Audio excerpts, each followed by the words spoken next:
What happens when a small nation dares to defy the giants around it?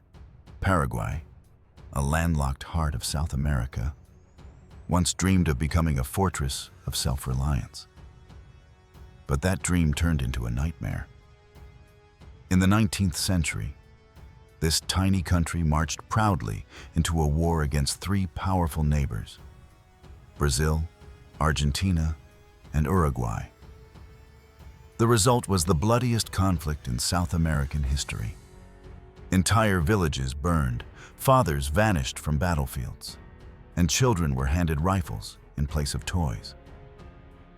By the end, Paraguay lost 70% of its men, half its land, and nearly its future. This is not just the story of war. It is the tragedy of pride, isolation, and survival against impossible odds. The story of Paraguay begins long before flags, borders, or gunpowder. At the center of South America stretched a land of rivers, forests, and wide plains. The Guaraní people lived here, their lives bound to water and earth. They farmed maize and manioc. They fished in the Paraná and Paraguay rivers. They hunted in the forests and sang to the spirits of the land. They were not an empire. They had no pyramids, no golden palaces, no vast armies. But they had community. They lived in villages, in extended families, where the bond between people was stronger than stone walls. Each child grew with stories whispered by elders around the fire. Each harvest was shared. Each ritual tied them to the cycles of nature. The Guaraní language carried poetry, words for rivers, for birds, for the stars. That language still survives today, beating at the heart of Paraguay like an ancient drum. Even in modern streets of Asunción, people greet each other not just in Spanish, but in Guaraní. A reminder that the nation's deepest root lies here, in the soil of its first people. Their world was spiritual as much as physical. Shamans guided their communities. The sacred forest was not just a resource. It was alive, inhabited by gods and spirits. The Guaraní believed in Yande Reco, our way of being. To live meant to be in balance with nature and with each other. But this harmony carried fragility. Without fortresses or centralized states, they were vulnerable to outsiders. Their wealth was not measured in gold, but in knowledge of rivers and seasons. This would prove both their strength and their tragedy. When Europeans began to carve South America, the Guaraní heartland seemed small. Yet for centuries, it resisted. The Guaraní were warriors when needed. They carried bows, arrows, and the deadly tacuara spear. They knew the forest better than any invader could. Still, the coming storm was impossible to hold back. First came rumors, tales of pale men crossing the sea. Then came diseases, invisible and merciless, cutting through villages like fire through dry grass. Entire communities disappeared before they even saw a conquistador. By the 1500s, the Spanish were pushing inland from the Rio de la Plata. They found not deserts, but an endless green world, inhabited by people who spoke with pride. Asunción, the city that would become Paraguay's heart, was built not on emptiness, but within a land already alive with Guaraní presence. For the Spanish crown, Paraguay was not rich like Peru or Mexico. There were no mountains of silver, no cities of gold. It was instead a crossroads, a fertile land, a place to anchor power in the continent's center. For the Guaraní, it was their home. Every riverbank held memory. Every clearing was sacred. The arrival of Europeans brought new contradictions. Some Guaraní allied with the newcomers, hoping to survive or gain advantage over rival groups. Others resisted fiercely. But over time, the sheer weight of conquest and colonization pressed down. Their world bent, though it did not break. Here begins the paradox of Paraguay. Unlike in many parts of the Americas, where indigenous identity was shattered, in Paraguay, the Guaraní voice endured. Through suffering, through mixing with settlers, through the Jesuit missions that would later come, the Guaraní spirit remained. Even today, it is one of the few countries in the world where the indigenous tongue is not a relic, but a living national language. To understand Paraguay's later pride and isolation, we must return to this origin. A people who valued community over empire. A landlocked nation whose strength came not from oceans or armies, but from endurance. The Guaraní heart taught Paraguayans to resist, to survive, to sing even in loss. The forests still whisper their memory. Step into rural Paraguay and you hear it. In the sound of drums at night, in the Guaraní lullabies sung to children, in the way farmers still bless the soil before planting. The past is not past, it breathes. The world often forgets the Guaraní, but Paraguay cannot. Without them, the nation's story would be hollow. With them, it beats with an ancient rhythm, steady, resilient, unbroken. This is where Paraguay's history begins. Not with conquest, not with war, but with the quiet persistence of a people who made the land their heart. In 1537, a city rose on the banks of the Paraguay River. It was not gold that founded Asunción, but survival. The Spanish conquistadors, exhausted and starved from failed expeditions, built their settlement with the reluctant help of the Guaraní. Asunción would become known as the Mother of Cities. From this fragile outpost, new towns would be born across the Rio de la Plata region. But Asunción was more than just a colony. It was a meeting point. Spanish soldiers, Guaraní villagers, and Jesuit missionaries would soon collide here, shaping the unique identity of Paraguay. The Spanish crown claimed this heartland, yet it brought little wealth to Madrid. Unlike Peru or Mexico, Paraguay had no silver mines, no mountains of treasure. Instead, its value was human. The Guaraní, adaptable and numerous, became central to the Spanish project. Many were enslaved. Others entered uneasy alliances through marriage and conversion. A mestizo society began to grow, not by design, but by necessity. Then came the Jesuits. Dressed in black robes, they carried neither muskets nor chains, but crosses and books. By the early 1600s, they began building what they called reducciones, mission towns carved out of the wilderness. These were not ordinary colonies. They were experiments. Here, the Guaraní were gathered into planned communities. They worked fields, learned crafts, and attended Mass. The Jesuits taught music, art, and architecture. They built schools and churches of stone. Orchestras played violins carved by indigenous hands. Choirs sang hymns in the Guaraní tongue. The reducciones became, for a time, places where indigenous culture and European religion intertwined. But harmony was fragile. The Jesuits claimed they were protecting the Guaraní from the cruelty of settlers and slave raiders.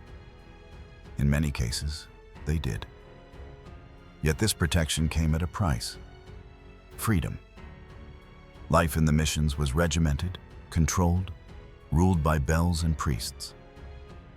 The Guaraní learned Christianity, but they also lost pieces of their ancestral way. Still, the missions flourished.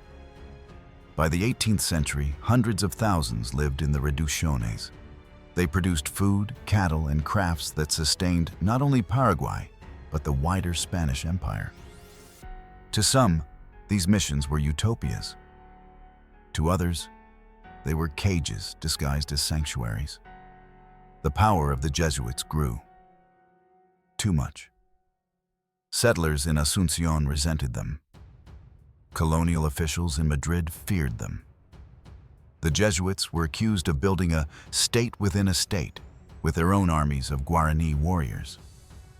They had, in some respects, created a society more organized than the colony itself.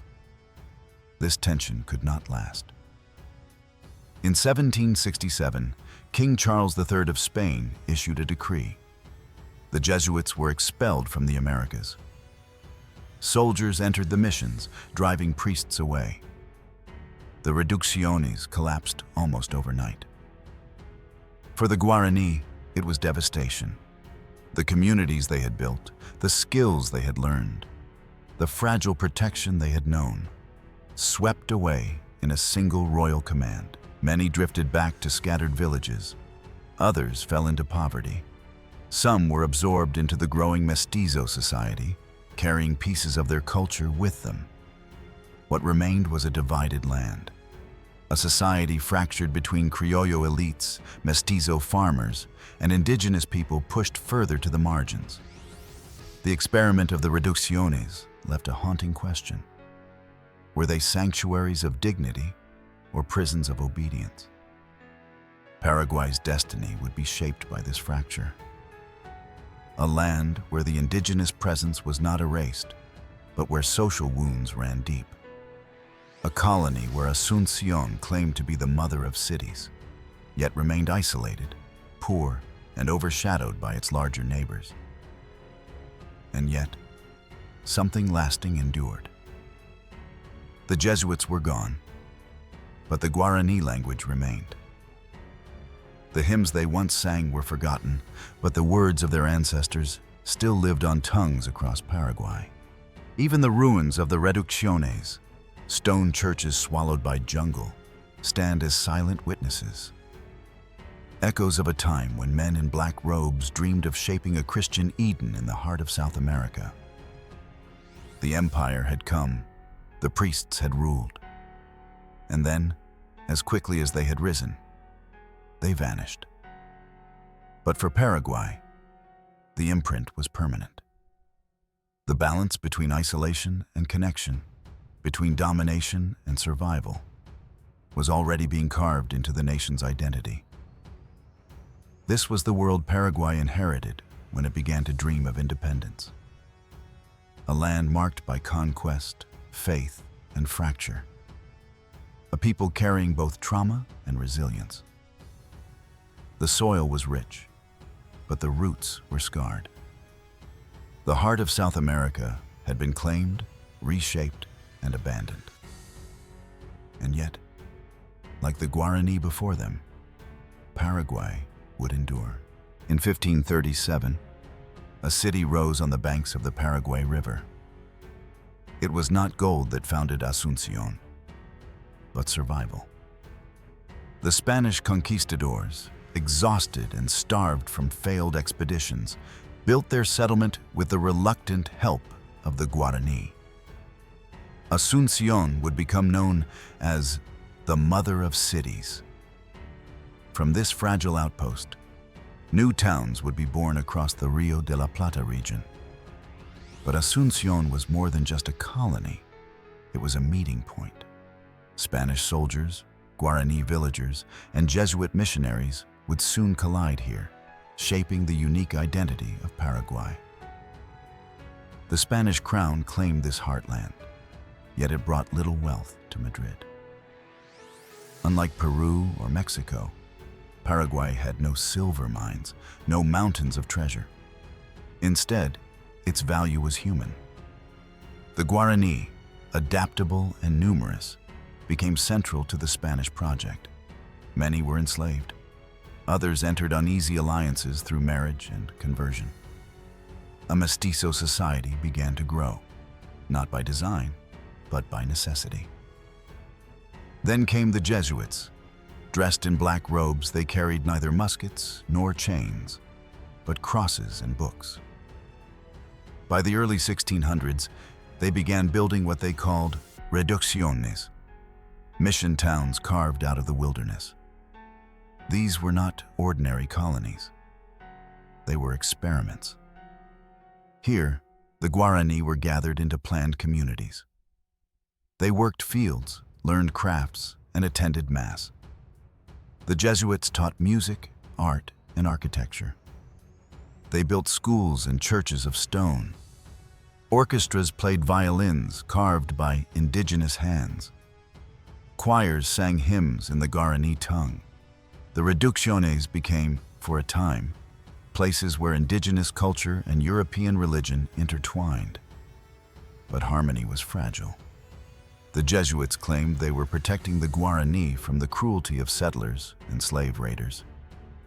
In many cases, they did. Yet this protection came at a price: freedom. Life in the missions was regimented, controlled, ruled by bells and priests. The Guaraní learned Christianity, but they also lost pieces of their ancestral way. Still, the missions flourished. By the 18th century, hundreds of thousands lived in the reducciones. They produced food, cattle, and crafts that sustained not only Paraguay, but the wider Spanish Empire. To some, these missions were utopias. To others, they were cages disguised as sanctuaries. The power of the Jesuits grew. Too much. Settlers in Asunción resented them. Colonial officials in Madrid feared them. The Jesuits were accused of building a state within a state, with their own armies of Guaraní warriors. They had, in some respects, created a society more organized than the colony itself. This tension could not last. In 1767, King Charles III of Spain issued a decree. The Jesuits were expelled from the Americas. Soldiers entered the missions, driving priests away. The reducciones collapsed almost overnight. For the Guaraní, it was devastation. The communities they had built, the skills they had learned, the fragile protection they had known, swept away in a single royal command. Many drifted back to scattered villages. Others fell into poverty. Some were absorbed into the growing mestizo society, carrying pieces of their culture with them.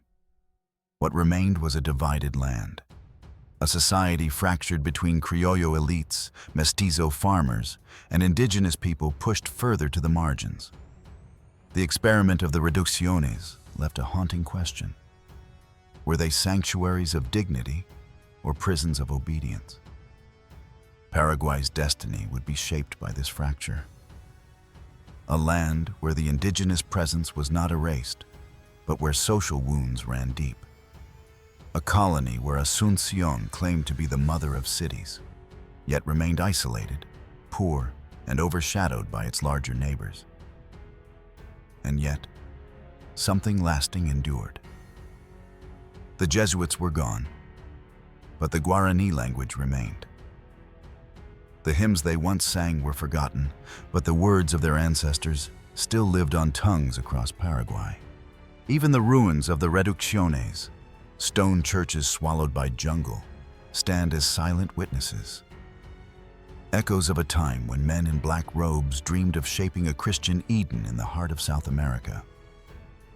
The empire had come, the priests had ruled, and then, as quickly as they had risen, they vanished. But for Paraguay, the imprint was permanent. The balance between isolation and connection, between domination and survival, was already being carved into the nation's identity. This was the world Paraguay inherited when it began to dream of independence. A land marked by conquest, faith, and fracture. A people carrying both trauma and resilience. The soil was rich, but the roots were scarred. The heart of South America had been claimed, reshaped, and abandoned. And yet, like the Guaraní before them, Paraguay would endure. Independence arrived in Paraguay, not with a roar, but with a whisper.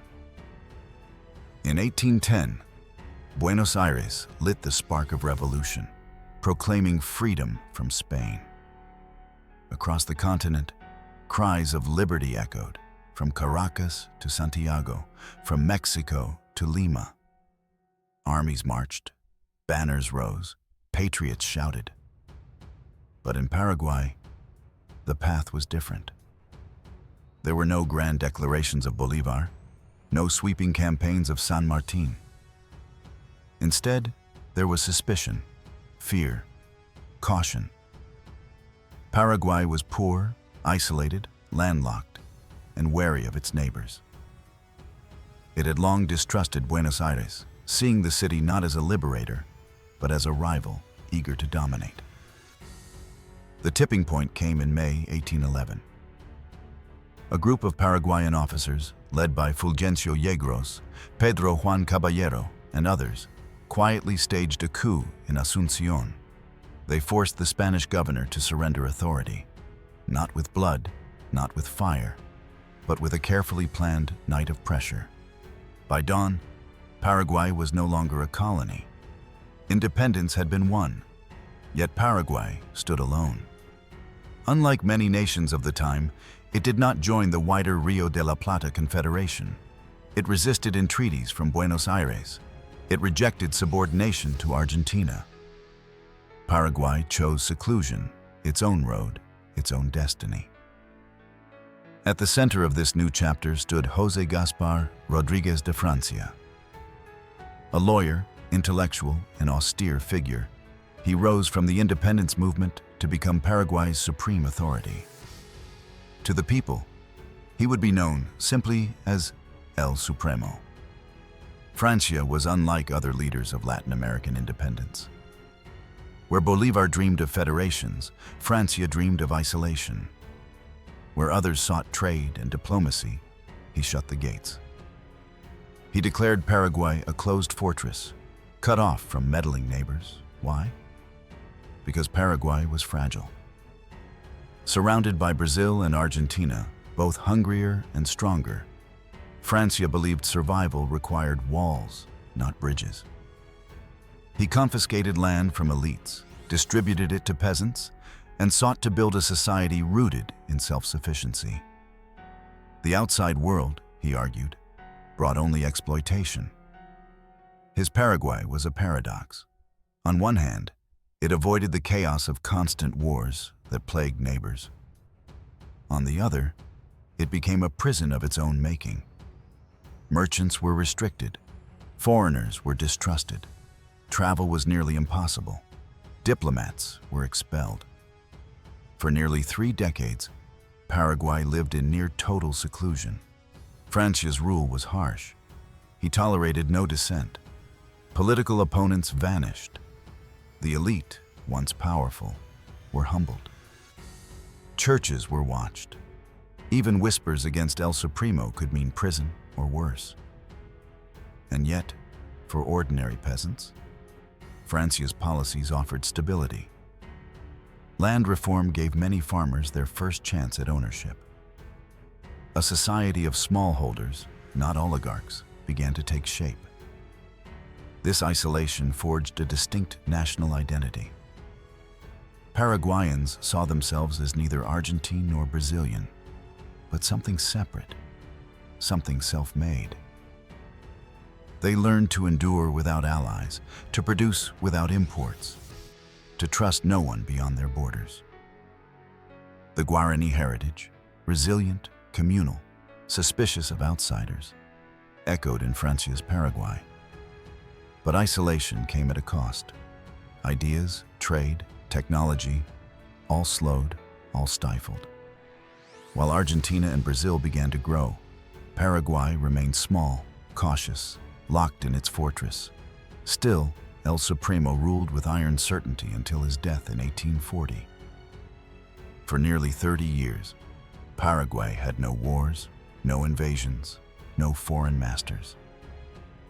It was perhaps the most independent nation in South America, and yet also the most alone.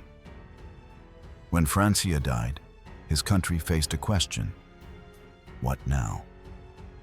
Would Paraguay open its gates or keep them sealed, Could it survive the modern world while clinging to solitude?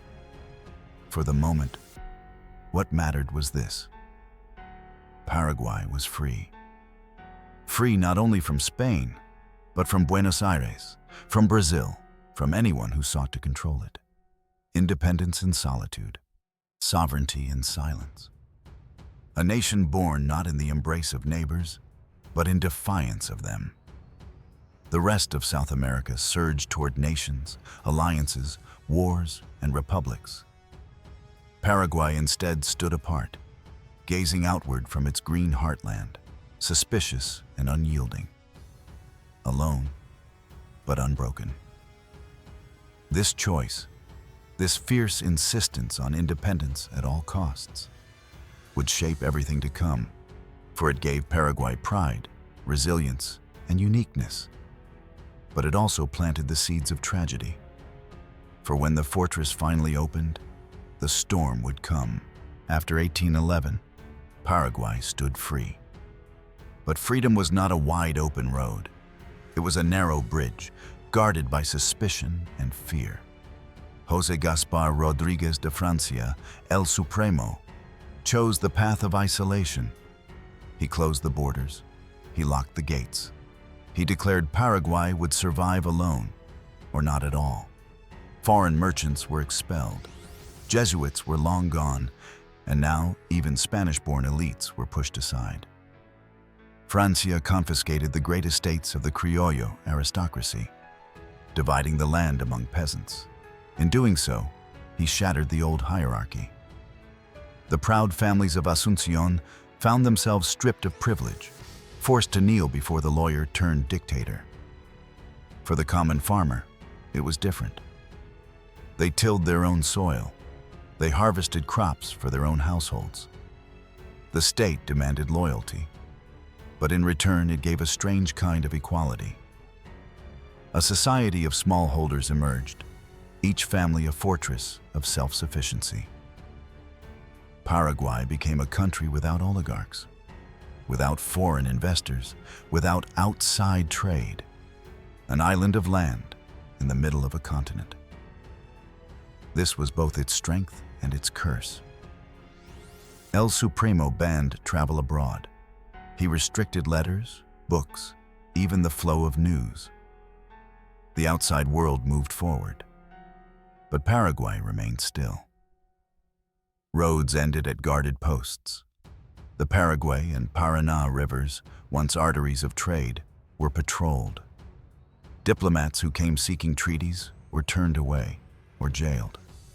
Visitors described a strange land, a capital without grandeur, yet without beggars, a society where no one starved, yet no one grew rich, where the state's hand was everywhere, yet crime was rare. Francia himself lived simply, almost ascetically.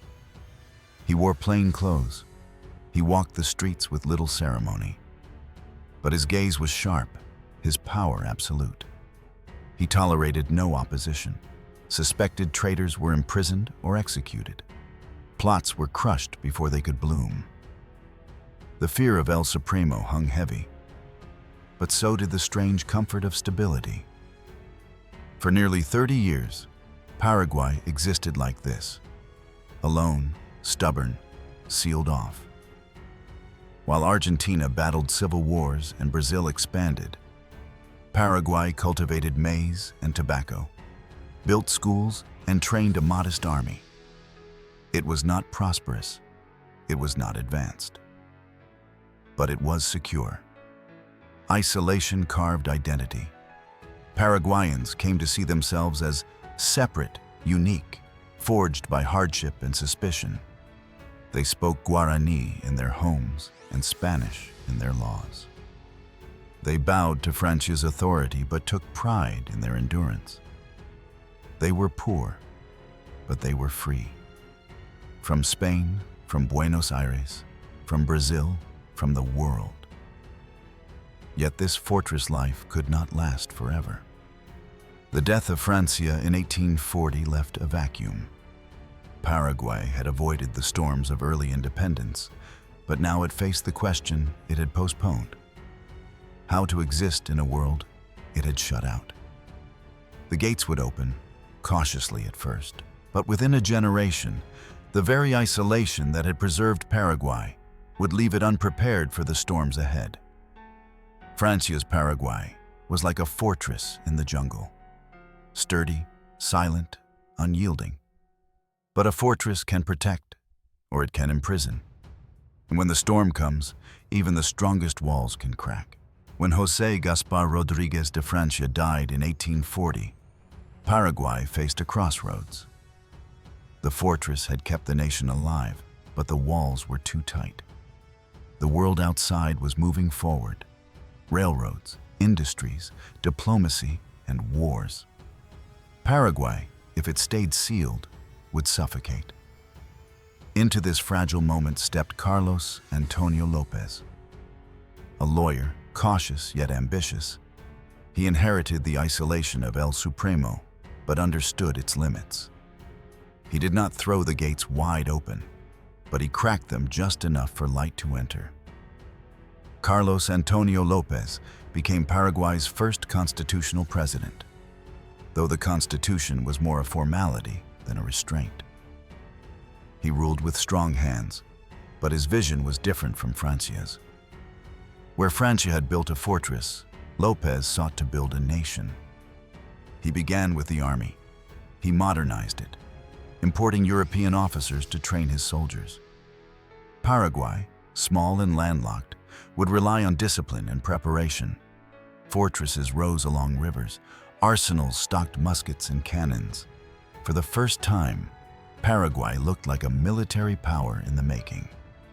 But López knew guns alone could not secure sovereignty. He turned to industry. Iron foundries were built in Ibiquí, producing cannons, tools, and machinery. Shipyards appeared on the Paraguay River, assembling steamships that cut through the muddy waters with smoke and steel. In Asunción, schools were founded, teachers trained, and libraries opened. The railroad arrived. In the 1850s, Paraguay became one of the first South American nations to run a railway. Locomotives shrieked across the plains, carrying not only goods, but the promise of progress. Telegraph lines stretched across the land, shrinking distance with wires and sparks. For a moment, Paraguay seemed to leap forward. It was no longer just the fortress Francia had left.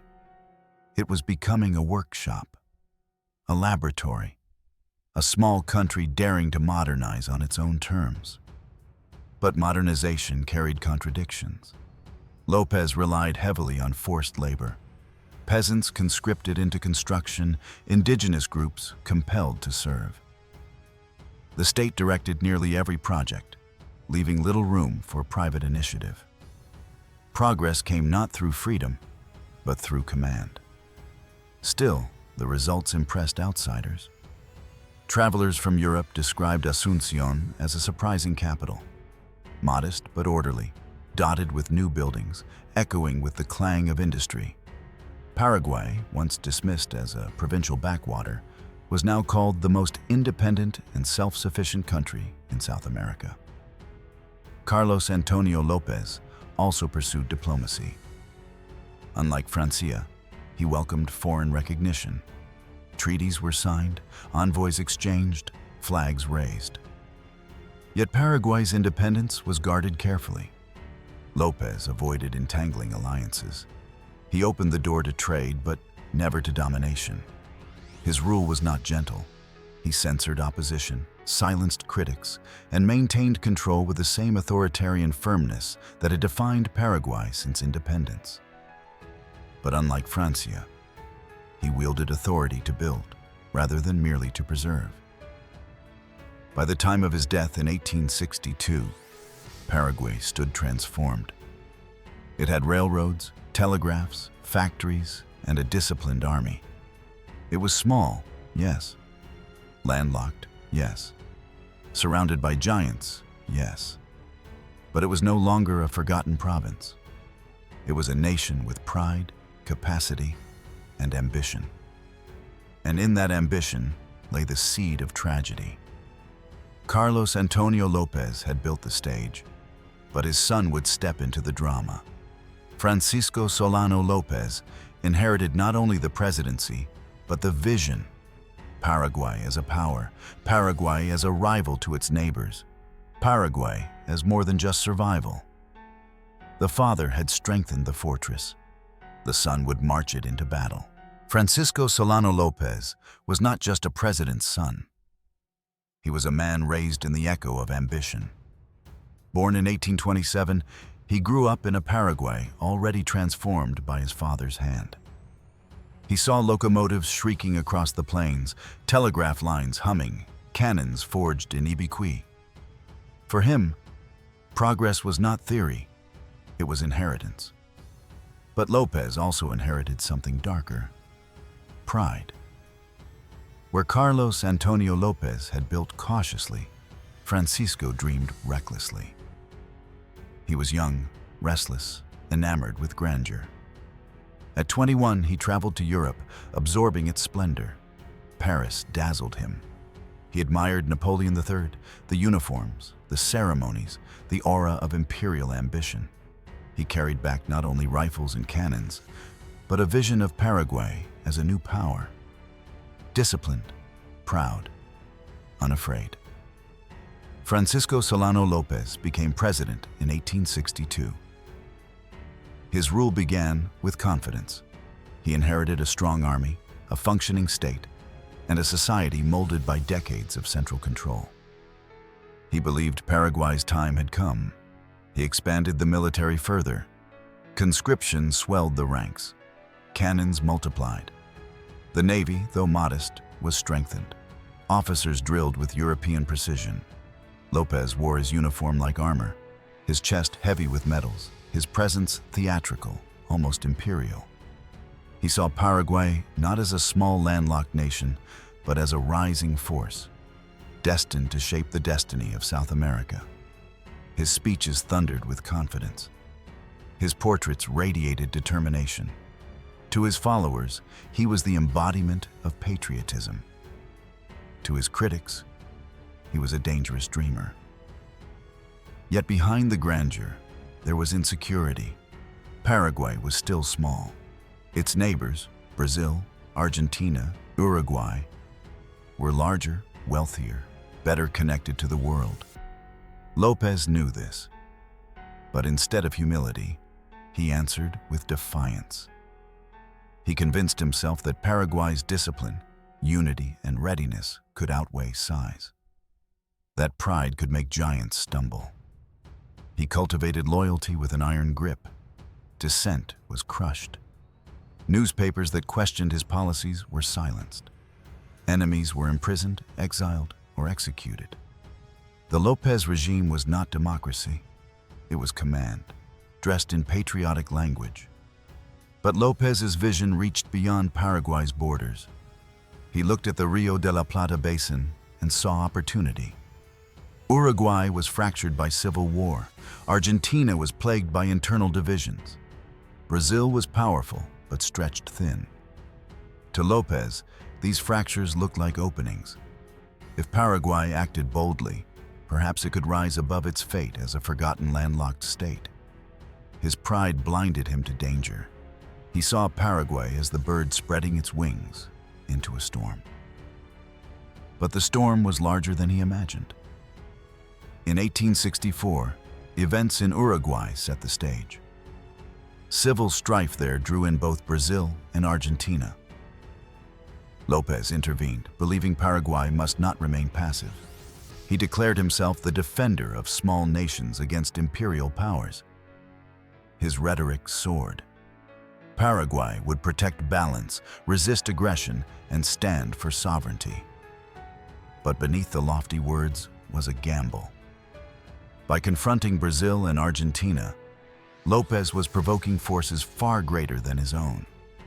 His vision of Paraguay as a regional arbiter was noble in theory, but disastrous in reality. The world saw a small country challenging three giants. Lopez saw destiny. The march toward war had begun. And so, Paraguay stood on the brink. Not by accident, not by invasion, but by choice. by the will of a leader whose pride was as fierce as his patriotism. Francisco Solano Lopez embodied both the glory and the tragedy of Paraguay. He gave his people a vision larger than their borders. He demanded sacrifice in the name of honor. He prepared a nation to fight as if its very soul were at stake. But the question lingered. Could a bird truly fly into the hurricane and emerge with wings intact? Or was Paraguay already doomed to be torn apart by the storm its leader had chosen? The answer would come soon. And it would come in fire, blood, and ruin. The storm broke in 1864. What began as a local conflict in Uruguay spiraled into a war that would engulf the entire Rio de la Plata basin. Francisco Solano Lopez, convinced that Paraguay must intervene, marched his nation into the deadliest war South America had ever seen. It was called the War of the Triple Alliance: Paraguay against Brazil, Argentina, and Uruguay. One nation against three. A small fortress against three empires. At first, Lopez believed Paraguay could strike quickly, decisively. His armies moved with discipline, invading Brazilian territory, capturing positions along the Paraná River. For a brief moment, the gamble seemed to pay off. Paraguay looked strong. The nation rallied around its leader, believing destiny was in their grasp. But reality was merciless. Brazil and Argentina mobilized their massive populations, their deep resources, their modern fleets. Uruguay, divided at home, still joined the alliance. Together, they dwarfed Paraguay in numbers, wealth, and firepower. The war became a nightmare. Battles raged along rivers and plains. Villages were burned. Fields trampled into mud soaked with blood. At Tuyuti, one of the largest battles in South American history, Paraguay's forces charged bravely into the alliance lines. They fought with spears, muskets, and desperate courage. But courage could not stop artillery. Thousands fell in hours. The ground itself seemed to cry out, covered with the bodies of men who had marched believing in glory, only to find annihilation. Still, Paraguay did not surrender. Women, children, and old men took up the work left behind. Crops were planted by hands that had never held plows. Weapons were carried by boys barely taller than their rifles. The entire society became an army, fighting for survival. Lopez demanded total sacrifice. Dissent was crushed with execution. Villages that hesitated were punished. His obsession with resistance turned the war not only against foreign enemies, but against his own people. And yet, many followed him still. For some, it was loyalty. For others, fear. For many, it was simply the instinct to fight when cornered. The cost was unimaginable. By 1867, Paraguay's population had been cut nearly in half. Men vanished from the census. In some villages, only women and children remained. The economy collapsed. Hunger spread like shadow. Disease followed. But the war did not end. In 1868, Brazilian forces pushed deep into Paraguay. The alliance armies captured Asunción.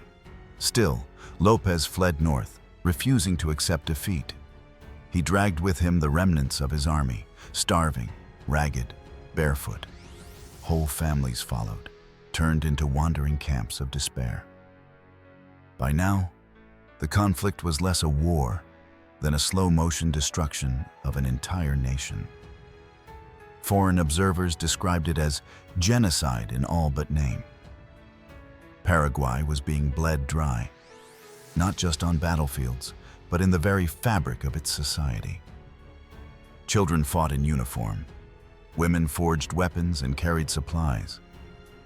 The elderly stood guard. The line between soldier and civilian dissolved. Paraguay itself became the battlefield. And yet, through the suffering, a strange legend was born.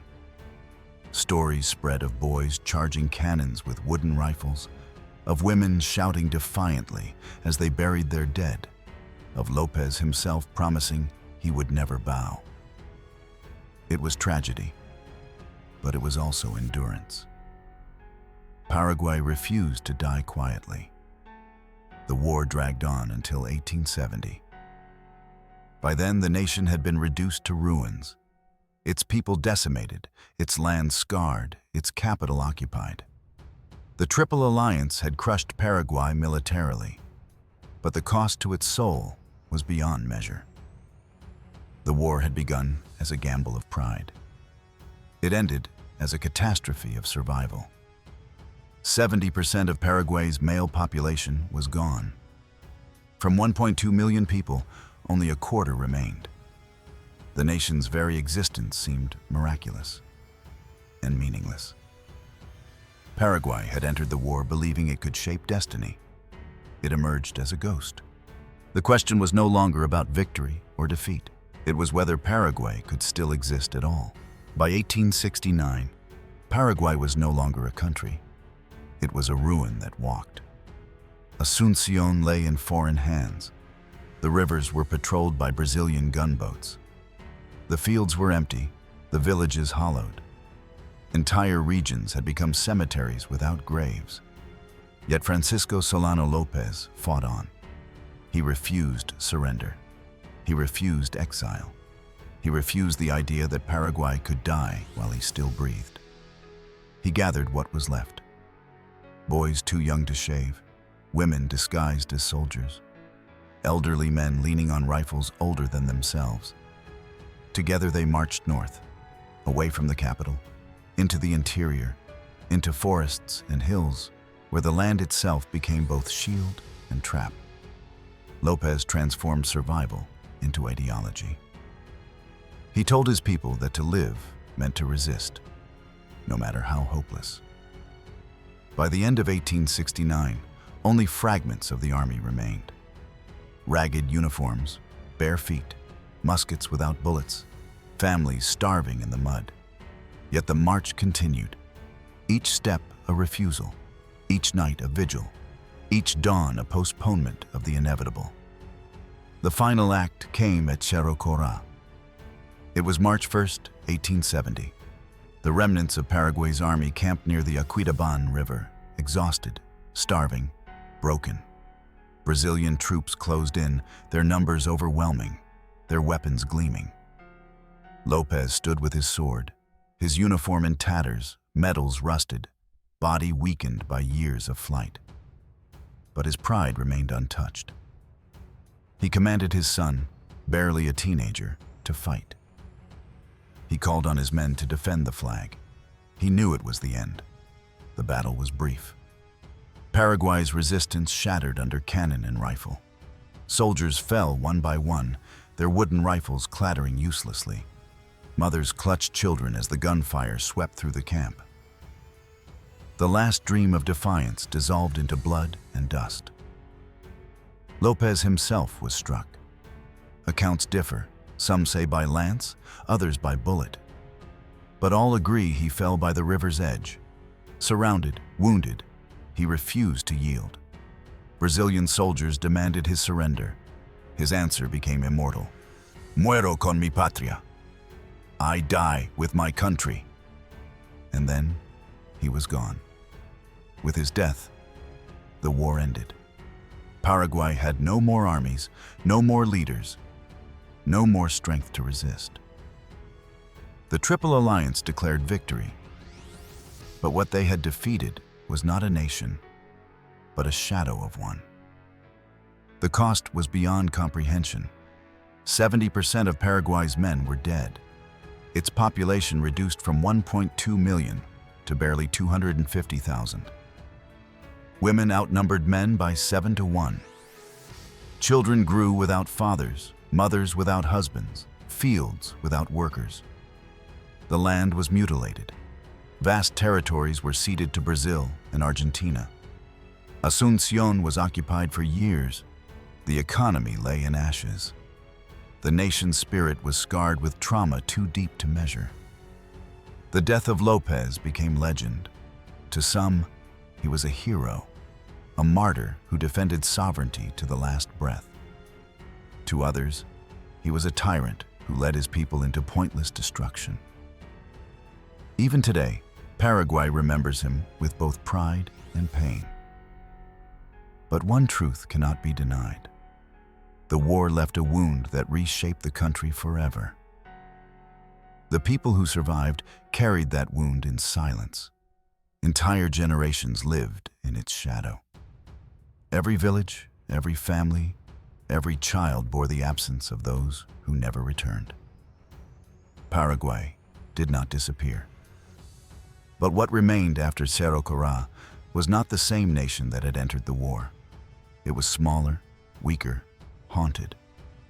A country walking among ghosts. And so, in 1870, the curtain fell on the bloodiest war South America had ever seen. A war that began with pride and ended with silence. A silence filled with graves.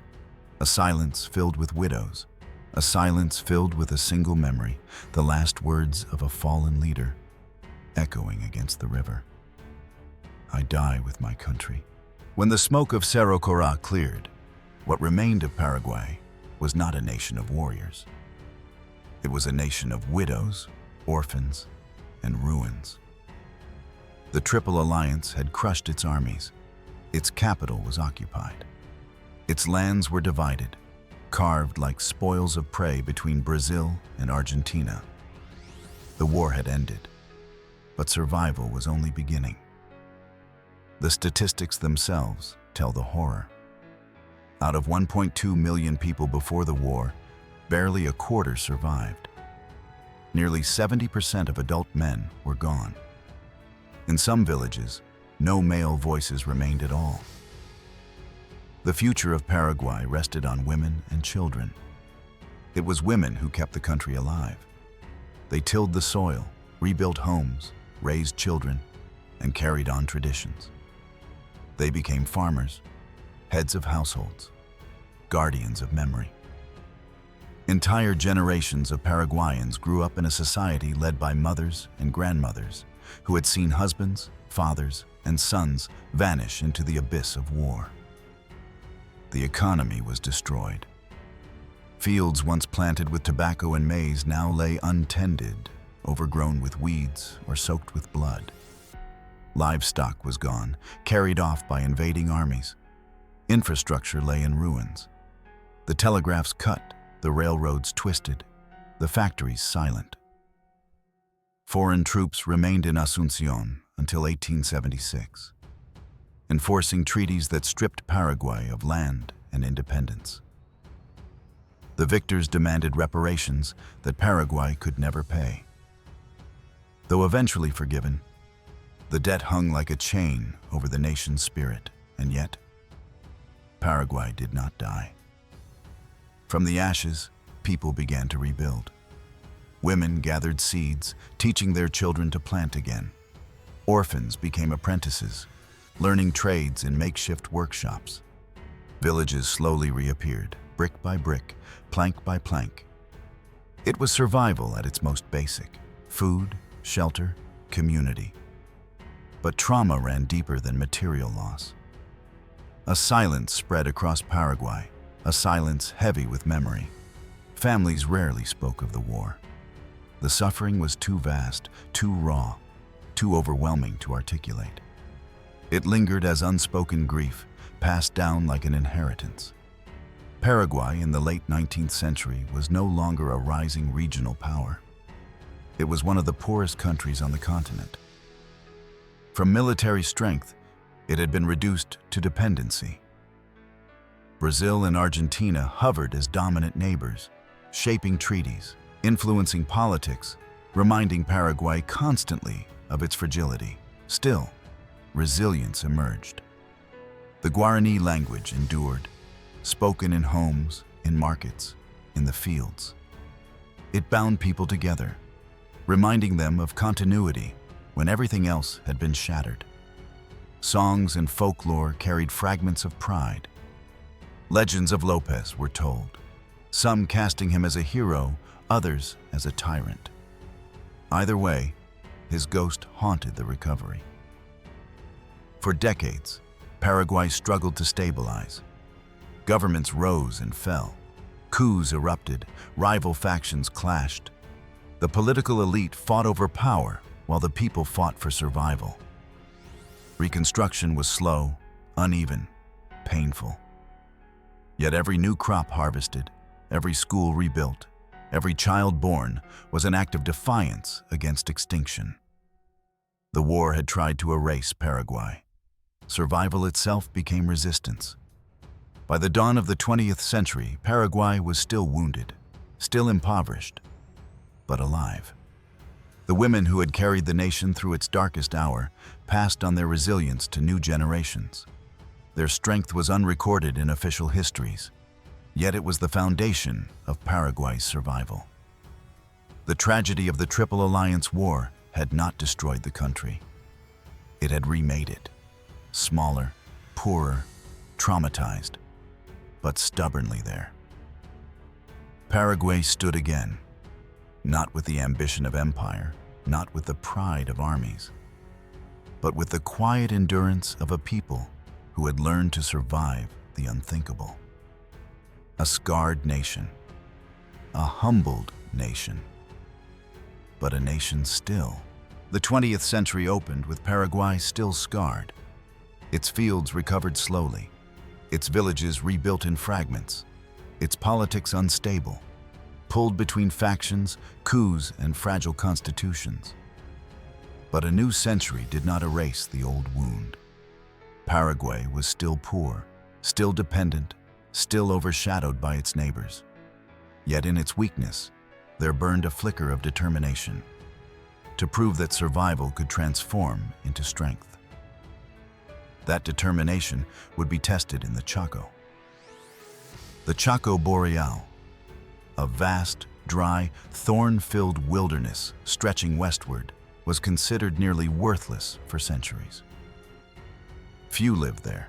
The land was harsh, the climate brutal. But rumors of oil in the 1920s transformed perception. Suddenly, Bolivia and Paraguay, both desperate for resources, both landlocked and insecure, claimed it as their own. Tension escalated. Skirmishes erupted between patrols. Outposts were built and destroyed. The desert became a chessboard of conflict. By 1932, the dispute exploded into full-scale war. The Chaco War was unlike the battles of the 19th century. It was fought not with grand armies in open fields, but in dust, thirst, and heat. Soldiers died less from bullets than from dehydration and disease. The sun was an enemy as lethal as the rifle. Bolivia entered with confidence. It had nearly 3 times Paraguay's population, more money, more weapons. Its officers were trained in Europe. Its government believed victory was inevitable. But Paraguay had something Bolivia underestimated: resilience. Generations raised in the shadow of the Triple Alliance War carried a national instinct for endurance. The army, though smaller, was disciplined. Its officers knew the land. They adapted. Paraguayan soldiers marched through the thorns, dug trenches in dry soil, and endured with a toughness forged by history. The fighting dragged on for 3 years.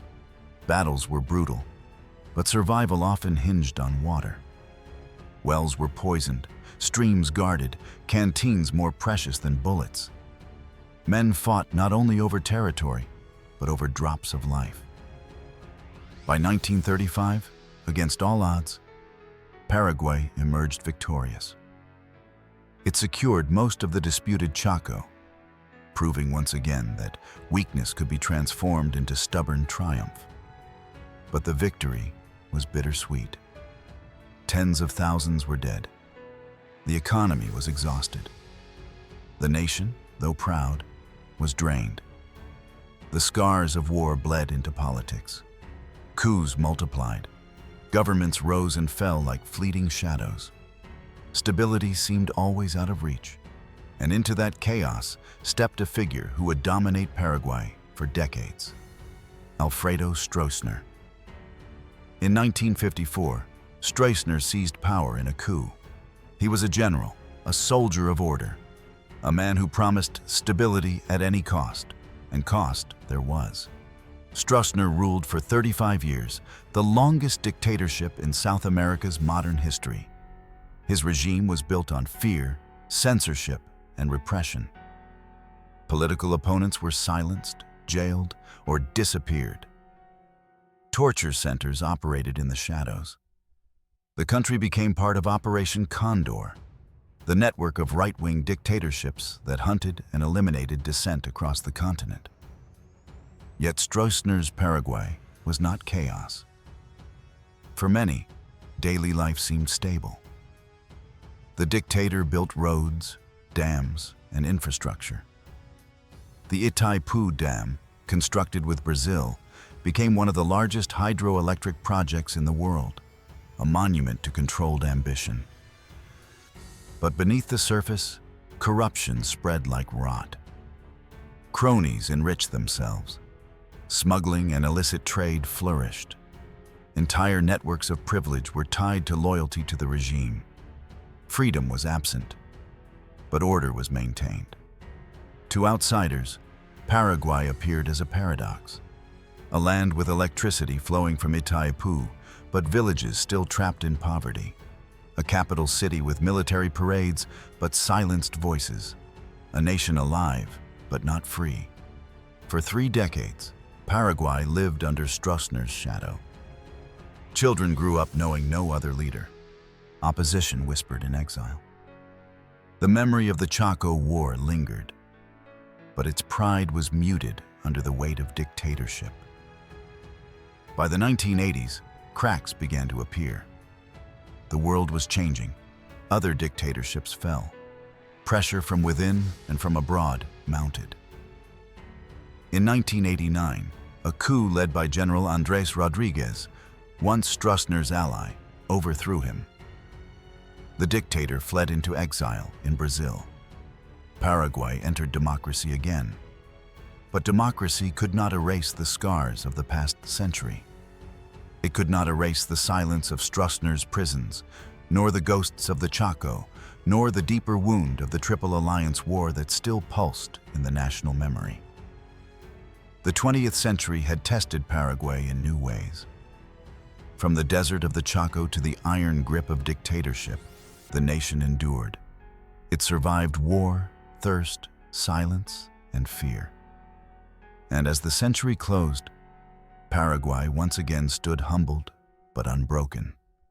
A nation too small to dominate, too scarred to forget, too resilient to vanish. Paraguay today is a country living between memory and survival. It is no longer a battlefield, no longer a fortress sealed by dictators.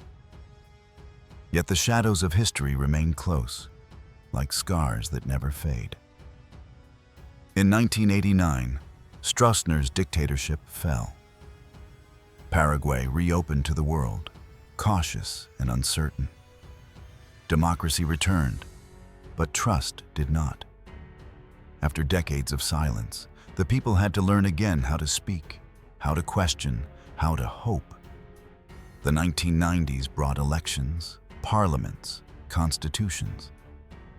Yet democracy was fragile, vulnerable to corruption and manipulation. Old habits lingered. Networks of privilege born under Stroessner remained powerful. Politics felt less like renewal and more like repetition under new names.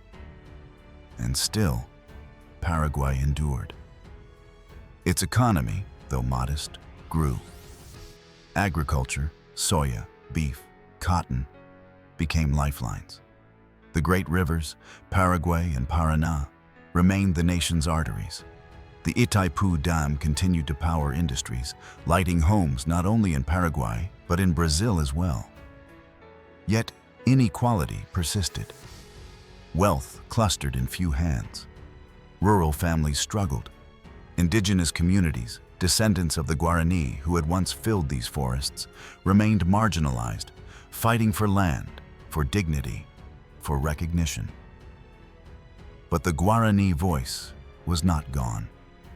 It was never gone. Today, Paraguay is one of the few nations where an indigenous language, Guaraní, remains official alongside Spanish.